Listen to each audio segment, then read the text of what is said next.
पढ़ लेते हैं। एनपीआर जिसे नेशनल पॉपुलेशन रजिस्टर बोलते हैं, ठीक है। सामान्य निवासियों की एक सूची है जिसमें 6 महीने से भारत में रह रहा व्यक्ति देशी या विदेशी एनपीआर के दायरे में आएगा, ठीक है। इसके अनुसार 3 बातें आपको ध्यान रखनी। नंबर 1, सिटीजनशिप एक्ट 2003 द्वारा लाया गया था एनपीआर। नंबर 2 है 2010 एवं 2020 में लागू किया गया था। और तीसरा पॉइंट है आंकड़े डाटा हैं, जैसे 2010 में 15 आंकड़े दिए गए हैं, ठीक है। 2020 में 21 आंकड़े हैं। माता पिता का जन्म स्थान, आधार कार्ड, ये सभी, ठीक है। तो पहली बार एनपीआर को कब लागू किया गया था? 2010 में लागू किया गया था, ठीक है।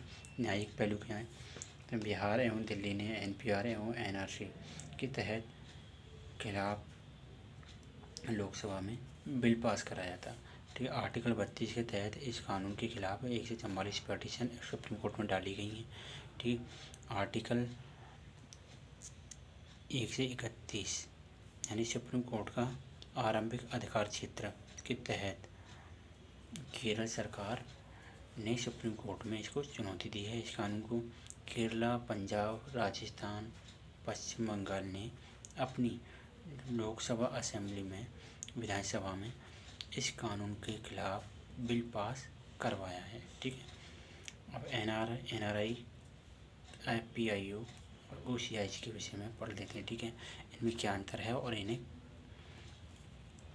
के विषय में और जानकारी प्राप्त करते हैं। देखो, एनआरआई का मतलब होता है नॉन रेजिडेंशियल इंडियन, ठीक है। ऑल राइट विच इंडियंस, जो राइट इंडियन को दिए गए हैं वो सारे राइट इनको मिलते हैं, जैसे आदिवासी भारतीय, ठीक है। दूसरा, भारतीय नागरिकों दूसरे देश में रहते हैं, प्रत्येक नागरिक का अधिकार प्राप्त है। चुनाव लड़ने का राइट, मत देने का अधिकार भी इनको होता है, ठीक है। अब पीआईओज को कौन कौन से अधिकार होते हैं? देखो, पीआईओज बोलते हैं पीपल ऑफ इंडियन ओरिजिन, 2002 में लागू किया गया था। इसे भारतीय मूल के व्यक्ति बोला जाता है इन्हें हिंदी में। भारत के पड़ोसी देश नहीं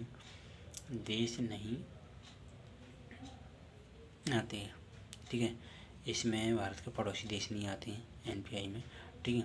विदेशी नागरिक आते हैं, ठीक है। 15 वर्षों तक वीज़ा नहीं लिया जाएगा। तो इनके अनुसार जो पीआईओज हैं इन्हें 15 वर्षों तक कोई वीज़ा नहीं लिया जाएगा। आर्थिक, वित्तीय, शैक्षिक अधिकार प्राप्त होंगे इन्हें। कृषि एवं लगान भूमि नहीं खरीद सकेंगे, ठीक है। और दूसरा, राइट ऑफ वोट भी इन्हें नहीं दिया गया है, ठीक है। ओसीआई कौन है? ओसीआई वो लोग हैं जो विदेशी नागरिक हैं और आजीवन वीज़ा फ्री रहता है इन लोगों का, जैसे पाकिस्तान, बांग्लादेश नहीं केवल इनमें, ठीक है। पाकिस्तान, बांग्लादेश नहीं है। और 2005 में से ओसीआई को लागू किया गया था। तो इनके विषय में मुख्य बात क्या है? जैसे एक तो ये विदेशी नागरिक होते हैं, दूसरा आजीवन वीज़ा फ्री रहता है इनके लिए, ओसीआई के लिए, ठीक है। और तीसरा पॉइंट वो आर्थिक, वित्तीय, शैक्षिक, आर्थिक अधिकार प्राप्त होते हैं इनको। और चौथा पॉइंट है इसका, not right to give full vote, और वोट देने का इन्हें भी अधिकार नहीं होता है। तो वोट देने का अधिकार अब एक एक करके डेफिनेशन कर लेते हैं। देखो, एनआरआई तो भारतीय नागरिक होते हैं और ये आपके पीआईओज और ओसीआई ऐसे ये भारतीय नागरिक नहीं होते, ये विदेशी नागरिक होते हैं। दूसरी बात क्या है कि ये दूसरे देश में रहते हैं एनआरआई भी, और ये 15 इनको, ये चाहे कहीं भी रहें, दूसरे देश में भी रहते हैं। दूसरा क्या है कि 15 वर्षों तक इनको वीज़ा नहीं दिया जाएगा। लेकिन एक बात है कि जो पीआईओज है ना, सॉरी कहीं भी नहीं, पीआईओज भारत के पड़ोसी देशों में नहीं रहना चाहिए। ये वो विदेशी होने चाहिए जो उनसे भी दूर रह रहे हैं, भारत के पड़ोसी देशों से दूर, ठीक है। और इनके लिए क्या है, इन्हें आजीवन वीज़ा इनका फ्री होता है ओसीआई का, ठीक है। अब प्रत्येक नागरिक का अधिकार प्राप्त होता है इनको, एनआरआई को। इनको आर्थिक, वित्तीय, शैक्षिक अधिकार प्राप्त होती हैं, केवल सारे नागरिक अधिकार प्राप्त नहीं होती हैं। ओसीआई को भी आर्थिक, वित्तीय और शैक्षिक अधिकार प्राप्त होती हैं, ठीक है। अब इन्हें चुनाव लड़ने का अधिकार होता है, वोट देने का अधिकार होता है। और पीआईओ को एक तो कृषि एवं लगान भूमि नहीं रख के खरीद सकती है हमारे भारत में, और दूसरा इन्हें कोई भी राइट नहीं होता है वोट देने का, ठीक है। और ओसीआई को भी कोई भी राइट नहीं होता वोट देने का, ठीक।